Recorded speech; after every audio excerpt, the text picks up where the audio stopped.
The Costco effect. Come in our front door, we have everything covered off. Realtors, analysis component, in-house construction team, property management team. So we're a one-stop shop and you're dealing with Adrian.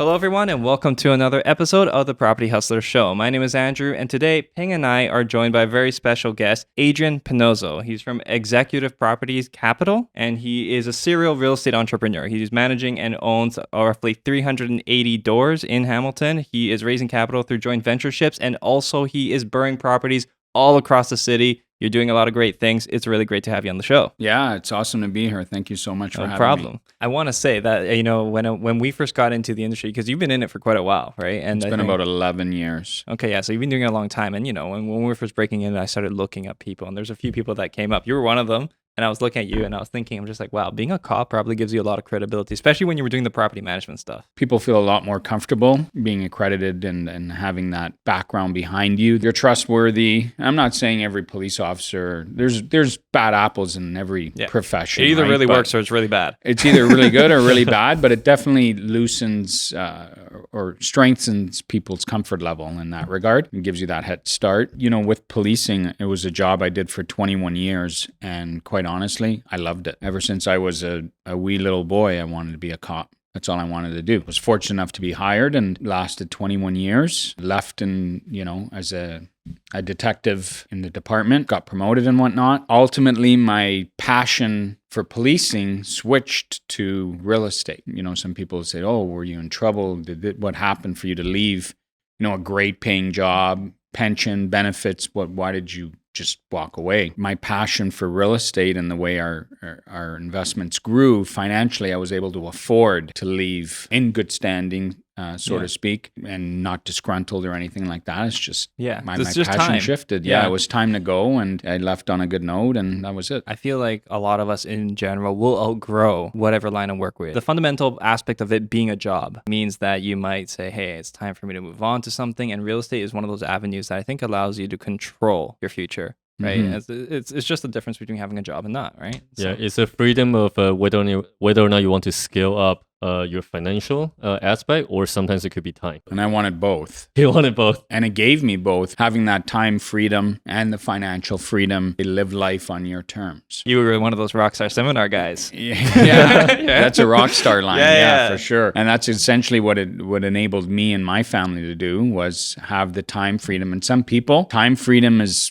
more important than financial freedom. Sure. They're tired of doing the 9 to 5. For me, it was both. I wanted both. It didn't come overnight. Now it's 11 years in the making to where we are today. Everything went in the right direction with a lot of support. Power team, being around the right people helped as well, and a mindset. And I think, taking action too is also really important. How did you get in? Did any of your family member had a certain influence on you, or? 11 years ago, my mortgage on my principal residence was up for renewal, and I got referred to a mortgage broker, was quite knowledgeable in investment properties. I didn't know the first thing about investment properties. And this gentleman there said, hey, you have this equity in your home. What do you do with it? He looked at all our financials. You have a ton of equity. Why don't you start investing in real estate? What does that mean? I didn't know anything. He planted the seed, was able to start us off with, I want to say it was $200,000 or $220,000 home equity line of credit. Yeah. Didn't have money in the bank, didn't have a lot of savings. We were just starting out, but we had that equity. And we leveraged that equity, that $220,000, to start buying investment properties. It's serendipitous, almost the way you met somebody who would actually give you some advice, shed some light onto what the industry has to offer. Because some people, they come across that line of credit and they don't know they don't know what to do with it. They don't know the first thing. People talk about I want to make money, but the minute they have money, it's like, how do I even use it? It's great that that somebody was there to kind of guide you towards an end, and obviously it's played out. So that's a pretty big difference from where you started to where you are now, because you got a few businesses going, right? I know you mentioned you've got the investment capital going. I know that you also run the property management company, and I think that's pretty automated on the side now. There's a construction side of things, but you're also a realtor? Yes, I'm a licensed realtor as well. Okay. And that kind of started when I left the the department there was like, okay, I originally thought I want to have my real estate license just to really facilitate some of my own deals, and that's it. So I don't have to rely on a realtor to, on their schedule to show me properties and stuff. I can just book my own showings and go on my way. Transition into something bigger than I suspected when I first started, and use it now for facilitating all these deals for mostly just in-house deals for our group of companies. 4 or 5 years now, I've had my real estate license. I haven't looked back. Which is probably the best way to utilize your license, because now you're not facilitating or making or leaving that decision-making process to any other investors. It's like, okay, you bring your group together, you have the infrastructure, you look at the building, you're like, okay, number makes sense, let's pull a trigger. We're running numbers. We're looking at, the construction component. We're looking at the overall refi, which is obviously very important. And you guys know, every step of that Brrrr is super important. You overpay, your construction budget goes out of whack. Your analysis on the refi comes in $100,000 less than you paid for. It may not turn out to be the greatest Brrrr, but when you've been at it as long as we have, you have all your ducks in a row, and nothing's perfect, right? Nothing's ever perfect. Real estate investing long term, you can't lose, in my opinion. Even in this downturn market that we're in now, long term mindset and investing strategy, it'll bounce back. And when it does, you capitalize. I have family who has influenced a lot of my real estate investing decisions, and some of the older, more seasoned investors will always say the same thing too. It's only when you're really swinging in those short-term gains, right? Even for people who are in those cryptocurrencies, Bitcoin and other things, the people who are stressing out are the people who are only they've zoomed into this time frame here. And if you zoom out, you're still going to see the positive growth. Right? Presumably there are the skeptics and the naysayers, right? But, if you had to roll the dice, how would you roll them, right? You would bank on real estate. A lot of people do. Because people are still coming in here. I mean, immigration's huge. 400,000 people. Massive. What is it? Every single year. We're not building that many houses. It's getting harder, more expensive. units per year. It's nothing. Massive. Right? The Brrrr stuff that you're doing, that's obviously, you're raising capital for people from your client base. And it sounds like you have that apparatus, right? Through the different businesses that you're running, and you raise capital from everyone, and you have your real estate license. It sounds like there's a lot of synergy. Everything just ties into everything else. The construction company, the house flipping, the realty, and then also the investment group. Everything just ties in so nicely. How is that working for you with the Brrrr strategy? And have you experienced any differences in today's market? I know you're saying that, you're playing a long game, but are there any adjustments you've had to make? Yeah. So how does it all work? And I think you hit the nail on the head. All our group of companies work in synergy along with each other, and we provide, like I like to say, the Costco effect. Come in our front door, we have everything covered off: realtors, analysis component, in-house construction team, property management team. So we're a one-stop shop, and you're dealing with Adrian. You're not going to deal with this guy for that guy for that, call that guy for that. You're dealing with Adrian, and it's peace of mind for our investors that they're dealing with the source. They get their answers right away, and they get that personal TLC right from the get-go to the very end, refinance and obviously tenant the property. And to your second question, the market has changed. Bank of Canada interest rate hikes. Our purchase prices are changing. Our refinance numbers are changing. Construction's gone up. Materials are up, so on and so forth. So being in this market, being in this space, and how active we are, our particular group of companies are, we're refinancing something at least once a month. So our numbers are fresh. It's not like I'm going to look back and say, well, 6 months ago, we refinanced this triplex and it was worth this much. So we can expect the same price now in today's market. That's not realistic in today's market. If that refied for 1.2 million 6 months ago, it ain't refining for 1.2 million today, same as that purchase price.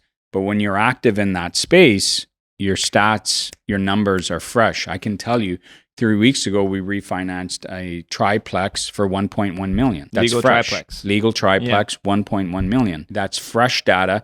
So on the next joint venture deal that we're refinancing, as you know, appraisers can go back 3-4 months into their comparable data, get your new value for your refinance. But if you don't have that ability to have those stats and those numbers as readily available as we do, that could cause a problem because, you're like, well, I don't really know what it's going to refinance for now because the last time we did this was 7 months ago. Then you're going to have to be really, really, really careful, or you're going to leave a pile of money in the project. Would that be the end of the day? No, it's not the greatest outcome you want, but it's not the end of the day, because long-term wealth, when the market shifts, you can refinance again. There's nothing to say how many times you can refinance a property. As long as there's something to refinance, you're good. Exactly. So, By the way, Adrian, you mentioned a really good point. You're essentially creating your own reassessed value for your own portfolio, because your product line is probably so similar and all in a very similar neighborhood. very similar. Where you can do this and then you can show it to the lender that how much this property should be appraised at. Correct. Yeah, with other values. That's like a monopoly. Yeah, there's a trick. I think we have this one client that we work with, and he has several properties near McMaster in a student rental area. It's like 12 properties, and he was doing a refinance. And I learned this from him, or at least this is what he says, is that he listed all the properties for sale, and then with no intention to sell them, and then he refinanced a couple of them. And because of those other list prices, it sort of bumped roughly his appraisal. Right. And I think it's when you have the apparatus, you're not the kind of guy. Adrian doesn't have all eggs in one basket. You have multiple baskets, and therefore you're working multiple different areas at the same time. So your information's current, and you have your thumb on the pulse.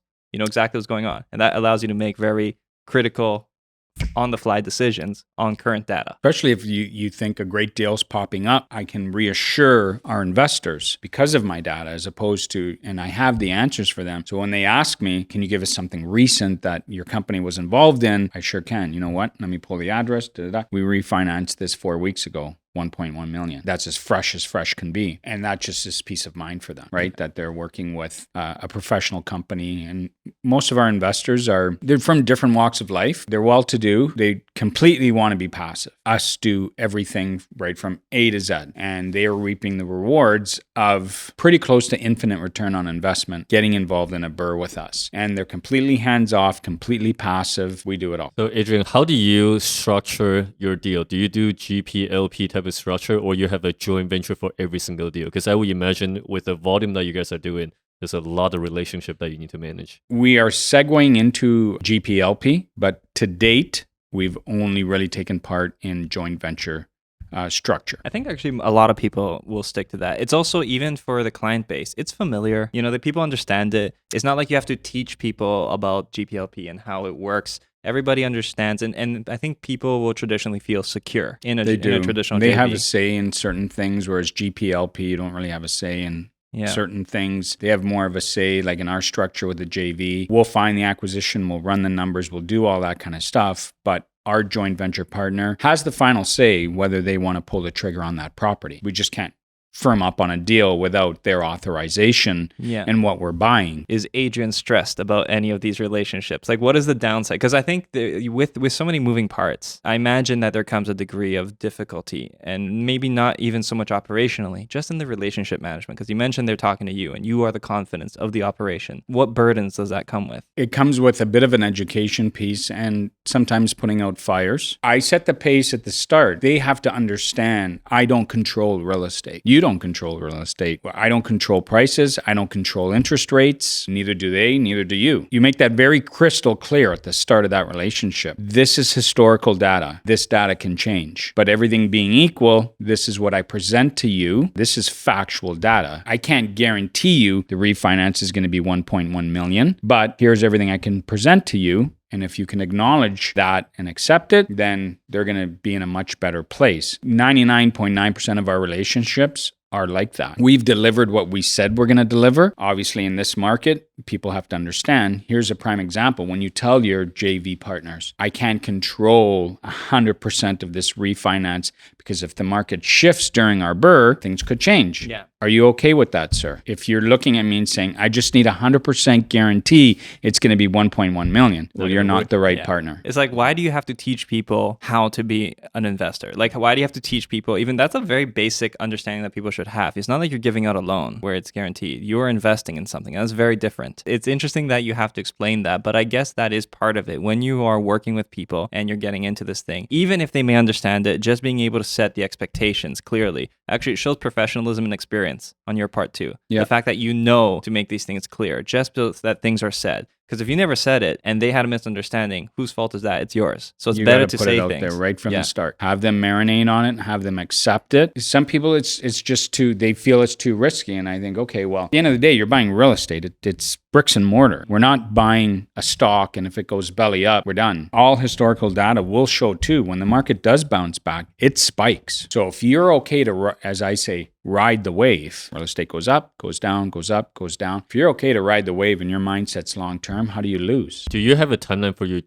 joint venture agreement? For us, that we always want to kind of put a bit of timeline. It's either 2-3 year term or 5 year term. We ask for a projection, 5 year. Obviously, if something drastic happens in, our joint venture partners' lives, it could be modified in those situations, but I want them to come into this with the mindset that this is a minimum of 5 year.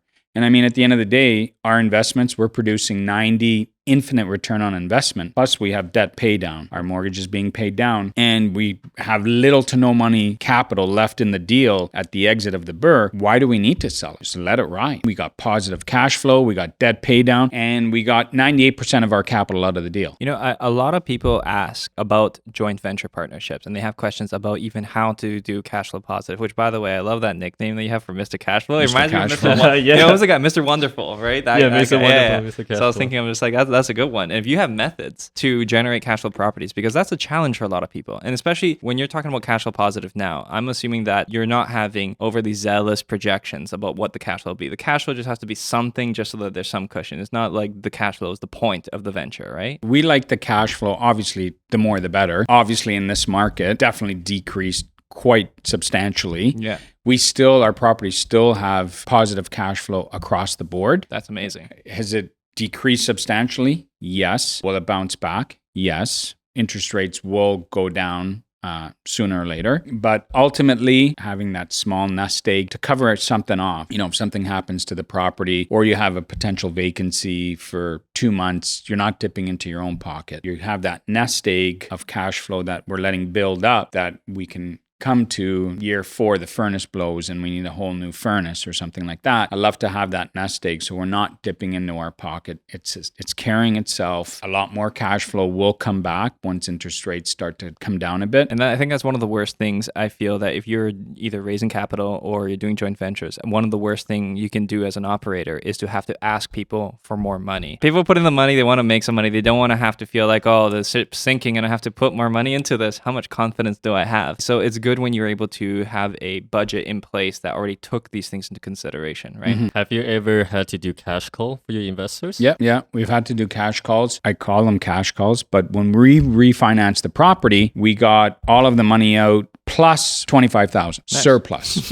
So there's a $25,000. So I gave you $25,000 of the surplus. We had $80,000 surplus on a property at the end of 2021. The investor got 40 grand. Our company got 40 grand. We split the surplus 50-50. But now we had a cash call this year for $2,000. Is it really a cash call when I gave you $40,000 surplus from the refi? You got all your money out, plus I gave you $40,000. Or the bank, not me. The bank gave us $40,000. And this year, there's a cash call for 2. You're still up $38,000 in the green. Cash calls, I think, will happen time to time. Does that mean it's a bad investment? Absolutely not. It's just moving with the market. Yeah, interest rates are up, so now our cash flow is less. Something big happens, there could potentially be a cash call. Hopefully, our little nest egg of cash flow covers those off, 98% of the time. Cash call is not really a bad thing when you have a plan in place where you can recover for those funds and then still provide extra for the investors. Another question that a lot of our viewers will ask or would be interested in knowing is, when you're structuring a JV partner, do you put any money in, or is strictly 100% from the passive investors? 100% from the passive investors. Sometimes there's a little pushback with that. I find those comments come from investors who are first timers, who haven't done their homework. When there is some pushback in that, I always encourage them to do some research online on how different partnerships work. I want to ask you something, Mr. Smith. Are you able to do everything that our company does from A to Z and everything in between and still produce 90% ROI on your money on a Brrrr? Can you do that yourself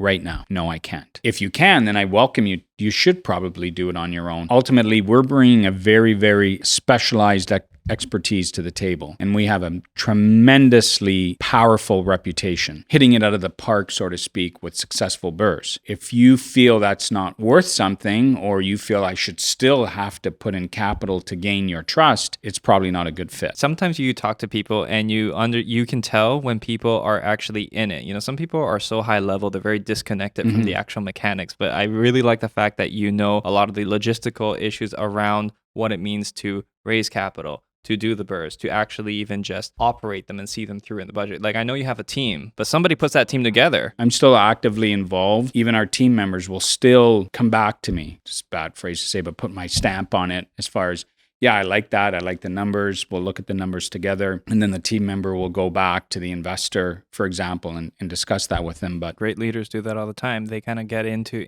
things with the team. And that's what sometimes you need, that cohesive piece to put everybody together. And the vision. The vision is actually really important, because if you don't know where you're going, how is the team supposed to be able to direct the ship in that way if you can't say it that way, right? So that's amazing that you're doing that. Is there any downside to this? If you had to, let's say, adjust things a little bit, and maybe you have done a couple things differently, is there anything that maybe you've gotten into that wasn't quite what you had anticipated? Like, what would you say is one of the biggest challenges you've been facing? a big challenge is to really knock the construction component out of the park. And that was one reason why we decided to segue into our own company. We have a lot more control now over the construction piece. And you're smirking because everybody has a bad story about construction, right? It's also the can-do mentality. You're just like, you guys suck. I'm going to do this myself. Yeah, well, that too. But everybody has a bad story about a contractor, construction, over budget, overtime. That's not what I paid for. That's not what this or that. It's always been a challenge. And if you can control that part of your project, I think it could definitely also help with the burn. That's another thing you're paying for when you want to partner with a professional company. You're paying for that peace of mind that we have everything taken care of A to Z, because everything's happening in-house. You know, we're not going on Kijiji looking for somebody, from wherever to come and do the work. And then, they take your money and run. We're accountable for the results of our joint venture projects. Yeah. My family's background is in construction. Right? Okay. We started off in that, and I grew up working in my dad's company, dealing with a lot of people who are in construction. And the truth is that the bar is so low when it comes to the controls and the expectations and all that. When you really start to see some of the people who are just great salesmen, they're shooters, they can say, yeah, I can do this, I can do that. Yeah. And then the people who are good eventually become quite unaffordable. I mean, there was people that we used to work with that we trained to get to a certain level, and I can't afford to hire them anymore and make any money, right? Mm-hmm. And that's because every good contractors also get to a point where they want to offer more quality, slower work for a higher price. That's the idea that a lot of them want to go into, right? Because they want to make it easier. How do you not overwhelm your construction team? Because your acquisition is so quick. Well, we have a lot of, let's call it full-time staff, but then we also have a lot of people we subcontract stuff to when we get over busy. Need to bring in extra help to meet budgets and time. If it was just 3 people that work with us, no, we wouldn't be able to handle the volume we do. But we have a lot of help from other various avenues. That's good. Do you staff any of your construction guys? Mm-hmm. We have a full-time team on payroll. That must be difficult to manage and measure the progress. How do you resolve accountability when it comes to progress? We have a full-time project manager who does nothing, like he doesn't swing a hammer or anything like that. He does nothing but visit our sites and check in with the guys, check in with any subcontractor or sub-trade that we may have working. That scheduling, nothing but that, 8 hours a day, 5 days a week. And what happens if you have like a gap? We do have some similar areas of work, and sometimes when permits take too long, or if there is just delivery of something like kitchens or anything that just delay the project, what do you do with those people? Or what does your project manager do with them? Good question. We haven't had that problem yet because we have so many projects on the go. So we haven't had that problem yet. Yeah. I'm sure it'll come one day, and we'll tackle that one when the day comes. But right now, we're running knock on wood, we're running quite a few projects. So we haven't had that problem. Is there any adjustment with your current Brrrr method approach? Because ARV or refinance value is being a little unpredictable. Are you still specifically looking for something that you can give a lot of value add to the property? Or are you still looking for something a little bit turnkey? Both. We're running numbers again based on our recent refinances. And again, as you know, appraisers can go back 4 months. 3 to 4 months with comparables. So again, you're refinancing something often and you have 4 months of historical data. Purchase prices are down, refinance numbers are down. Having that data to be able to run the numbers accurately. It's unrealistic, like I said, to think, in January of 2022, that refinance for 1.3 million. Well, that ain't going to be 1.3 million today. But it's also, in retrospect, we're looking closely at the purchase price too, because it's all relative, right? The less you're paying, the refinance is less. It's all comparable on the residential platform, right? When people are looking to get into real estate right now, some people are considering Brrrr strategy. However, because of this fluctuations that's happening in your projections, like people feel like I can almost get to a point where this was today's projection, yesterday's was different. Right? It's getting to those kind of fluctuations where it's hard to really make your projections to begin with. So you have some Brrrr projects that you're operating. Are you still getting into new ones even under the current fluctuations? Absolutely. Are your numbers just considerably tighter and you just have more We're just cushion? looking at the data. Yeah. Again, fresh data, at least one refi a month. Yeah, we're being conservative, but we're also just looking at fresh data. Last month, we closed 3 deals. We bought 3 properties last month. We were already in this market last month. We're looking at closing 2 more deals this month. It's all the numbers, and it's knowing how to analyze and work with the current numbers of the market today. You're really putting your project manager to work. Yeah. You have one project manager? One project manager. Oh, yeah. man. Poor guy. Yeah, seriously. He's running around quite busy. Sorry, what's next for your company? So we're moving into more of the multi-residential space, 10, 15, 50 unit apartment buildings. It's a good way to segue even for investors who now are not able to qualify for the residential mortgages anymore because they already have 4 or 5 rental properties, but they still want to invest, but they can't get a traditional A mortgage anymore from Scotiabank, let's just say. Maybe hovering and starting to go down the GPLP structure as well. Moving into this bigger space of purpose-built apartment buildings is more in line with that as well. So what's next? We're still going to have our residential division, but we're moving into more of the apartment building space. What was at the end of 2021, we closed on a 45 unit in the Hamilton Mountain, did another 8 unit buildings so far in 2022. We're moving in that space. But for those, first-time investors who want to get their feet wet, it's always overwhelming the first one, and they want to stick to a simple triplex, Brrrr. We still have a residential division as well that we're working within. And all properties goes under your holding company. So on the residential side, it goes under the investor's name to secure the residential mortgage. On the commercial side, we hold the acquisition in a new corporation that, let's just say you and I were going to joint venture to buy this 10 unit building, and we're going to start a new numbered company, 1, 2, 3, 4, 5, 6 Ontario Limited. You and I would be 50-50 shareholders. The new corp that that will hold title to the building. Me and you will have to personally guarantee that loan. The title is registered under the new corporation. Is that similar to how you will structure the smaller residential? Because I know you said you do the JV. So that means that whoever it is that you're partnering with, they're going on title and they're getting a lender. So they're the ones who are responsible for the refinance. And that is not done through a number company. That is done through some other partnership. Like as in they own the property and then you have a separate contract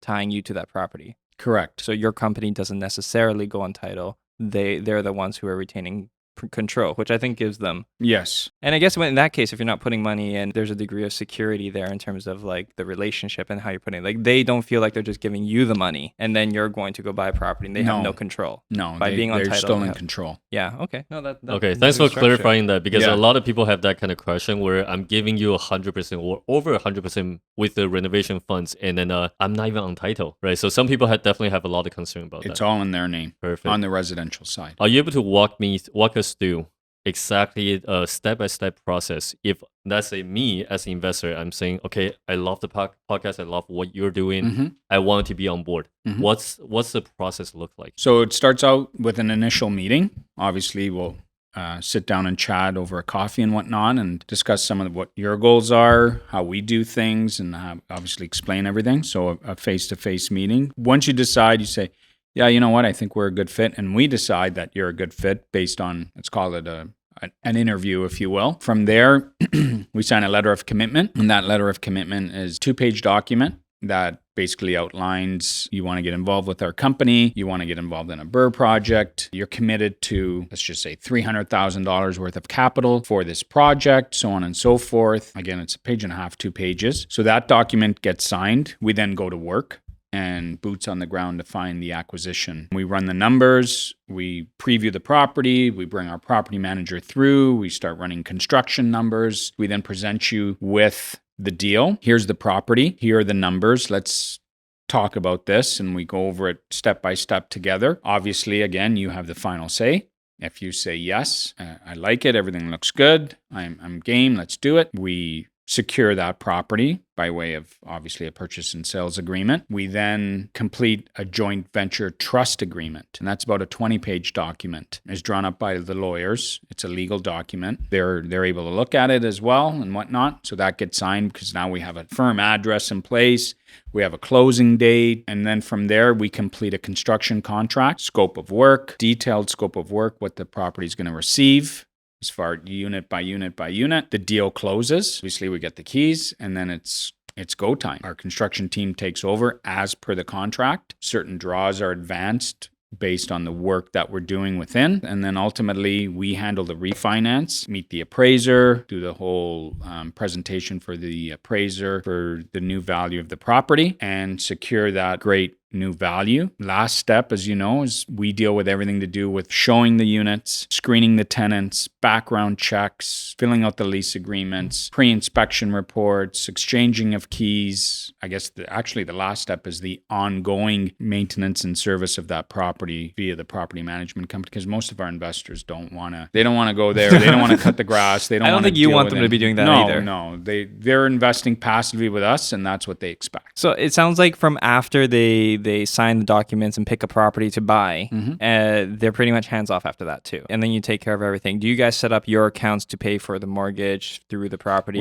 pay for the utilities and all that? Yeah, for we your have own commercial accounts? bank accounts within our company for the different properties that we own, that the joint venture partner has access to those bank accounts, so they can log in. Okay, you own 123 Smith Street. You're able to log in, see the activity in that bank account where the rents go in or expenses come out of. One challenge that I would be concerned about in that structure is what happens if your client cannot qualify for the refinance? So it's in our contract as well. It's all their money in it anyway. So if they're not qualifying for the refinance because they won in the interim lease a $200,000 Jaguar, and now their debt ratios doesn't work, they're going to be leaving a lot of their money in that deal. And it's their money. So it's more their loss than leveraging. Yours. I'm going to definitely find out why they're not able to qualify anymore, because they know they're on that commitment. They're signing documents that they're taking part in all this, and what their commitment is and what our commitment is. It's not a joke, obviously, because they want to get that money out. And some of our clients are leveraging a HELOC to get the funds to take part in this project. So they're paying interest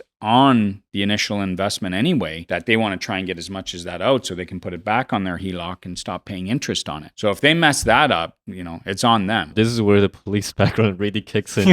Yeah. I would not want to mess around with that if I'm partnering up with you. Yeah, I can imagine that those interview skills must come very handy as to sizing people up. I loved the job, and it was it taught us a lot about reading people, how to talk to people, how to deal with people. Even on that aspect, I want to get a general idea for your take on real estate, because you obviously come from, I would consider police work, blue collar line of work, right? Sometimes I meet people and they come from different walks of life, and I see an obvious separation in terms of how people approach real estate. And there's, when it comes to blue collar and white collar people, right? White collar people being very hands off, blue collar people being very hands on. Each, I think, has an advantage. Like one of the things, for example, easy blue collar one example is people from construction. They have obviously an advantage, but the disadvantage is that a lot of cash work, banks don't like construction revenues as much because they consider them to be unstable, right? So the qualification criteria becomes more difficult, whereas white collar has the qualification criteria, but they don't have the cost down element. So I find that sometimes partnerships between somebody in white collar and the blue collar helps it. Do you feel that maybe your background being more connected to things and just being able to be yourself and step into things, like it sounds like your history is a little bit more boots on the ground kind of guy. Do you feel like that has given you an advantage in what it is you're doing? I've been in the trenches, so to speak. Yeah. You know, right from showing my own units way back when, cutting the grass at all my properties, you know, my lawnmower and the trunk of my mom's Chevy Malibu, you know, once upon a time and everything in between. I've been there. I know what it feels like. I've gotten my hands dirty right from day one. So I think that helps resonate with, you know, potential blue collar investors who are very, very intimidated or just very, you know, stringent on their ideas and how things should evolve. I've been there. I've thought that way, and me being able to communicate with them and put their mind at ease, I think has helped. How did that look? Because you're obviously a police officer. You got your realtor's license. Actually, what came first? Did you start your property management company first, or did you start the realtor side of things first? Property management. Property management. Yeah. So it was around my 11th year. So I was 21 years on the job. After 10 or 11 years, that's when we bought our first investment property. As a police officer, I thought, okay, I'm going to retire one day. I'm going to put in my 30 years. So I thought if I buy 1 or 2 rental properties, have a little bit of cash flow, then when I do put in my 30 years and I finally retire, then what? I want to live the same lifestyle, even though I'm going to be on a pension. 1 or 2, some cash flow. I retire. I have that cash flow to subsidize my income. I started to build a bit of a reputation here in Hamilton. And with the property management, right? No, with just being an investor. Okay. Yeah, you were doing because I was deals. doing everything on my own, right? Yeah. I got featured on a couple podcasts early on in my career. People heard my story, police officer, now investor, still a police officer, and that kind of grew. I didn't think it'd go to where it did. And 11 years later, now we have 380 doors.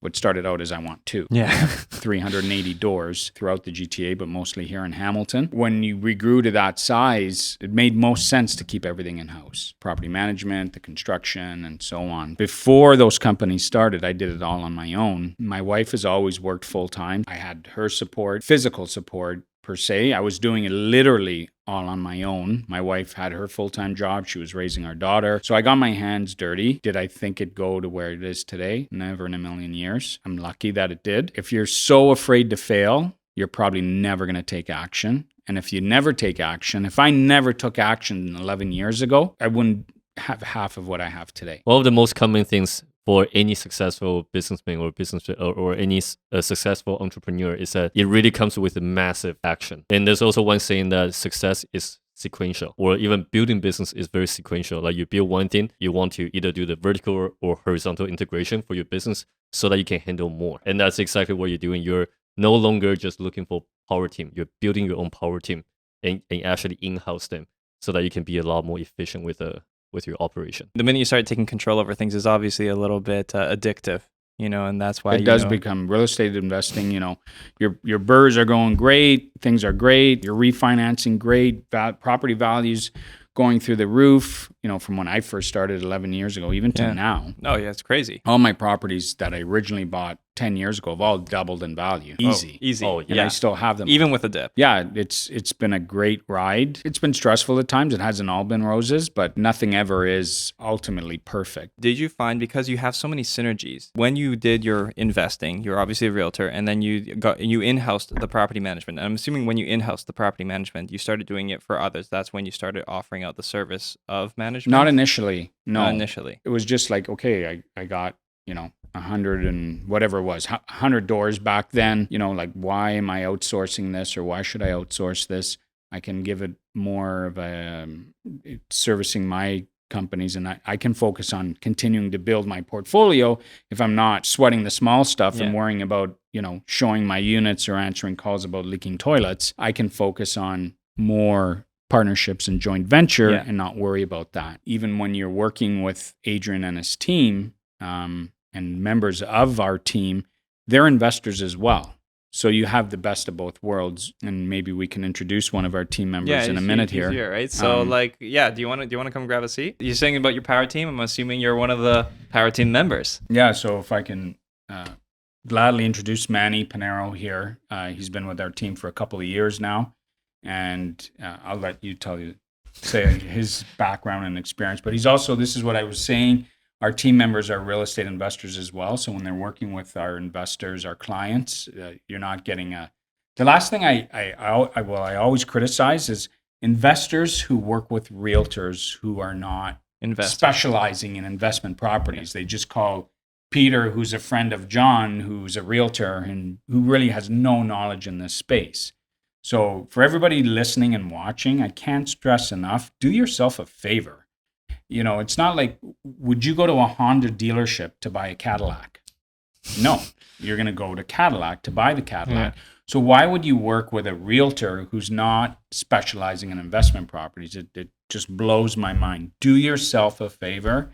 Whether you work with our team, your team, whoever team you want to work with an experienced real estate, especially if you're starting out. Yeah. Work with a realtor that is involved in that space. Over to Manny. And that kind of segues into like a story. I ran into an investor this weekend where she had purchased a condo at the cheap rate when the Toronto market dipped, and she rented it at whatever rate it was because the rent markets was going way down. And then fast forward to yesterday or 2 days ago, she was under the impression that she could raise rent because of her realtor. Oh yeah, you can raise it whatever you want. And I was like, no. Yeah. I told her that. I go, you need to work with a realtor that's a real estate investment specialist, what I like to term subject matter expert in the investment space. Have you heard the expression game recognizes game, right? So it's one of those things where people who know will only want to work with realtors who have this understanding, right? And people who don't know ought to know, right? And generally speaking, people try to find shortcuts, right? Like I have a friend, like what you said, who will do the real estate deal for me, and not understanding that it can cost them so much more just because this guy doesn't necessarily know what they're doing. Who cares if they're going to kick you back some of the commission if you're going to lose out on the real meat of the deal itself? And people don't seem to understand that, right? And that's why it's good to be able to train realtors to have like a broad understanding. Almost like realtors should be coaches to these investors. Like they should be able to teach you everything. How does somebody recognize if a realtor is just shooting, right? Like they don't actually know, they're just pretending? How do you recommend they filter that? They got to ask a lot of questions. And with those questions, they should be in a position to say, you know, with my experience, you know, from the past, here's my example, 1, 2, 3. And it shouldn't be maybe, or I'll get back to you. They should have that experience. Just like any profession, wherever you work, they should have that experience to back that up and be in a position to say, yeah, this is where I was and this is where I am today because of my past experience.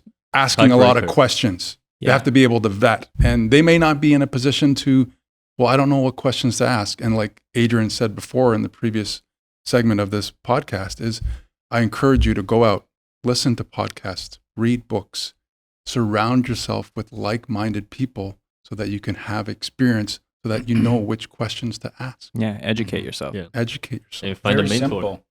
If you're my realtor and I was vetting you, as Manny put it, I would straight ask, do you own any investment properties?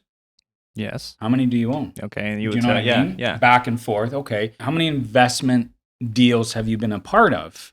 Yeah. What's your knowledge of the rental market in this city? If that's what you're buying, said yeah. You don't own any rental properties. Okay. So how are you confident to tell me I can get $1,600 a month for that unit? Where's your information coming from? As opposed to if you ask Manny, do you own rental properties? Yes. Where? Hamilton, Guelph. Beautiful. 2 very powerful investment cities per se. So Manny can tell me, because he can say, well, I own this. Do you own any triplexes, Manny? Yeah, I own 2 fourplexes. Are there any 2-bedroom units in there? Yes. 1-bedroom units? Yes. So if I ask do you see where I'm coming from? Yeah.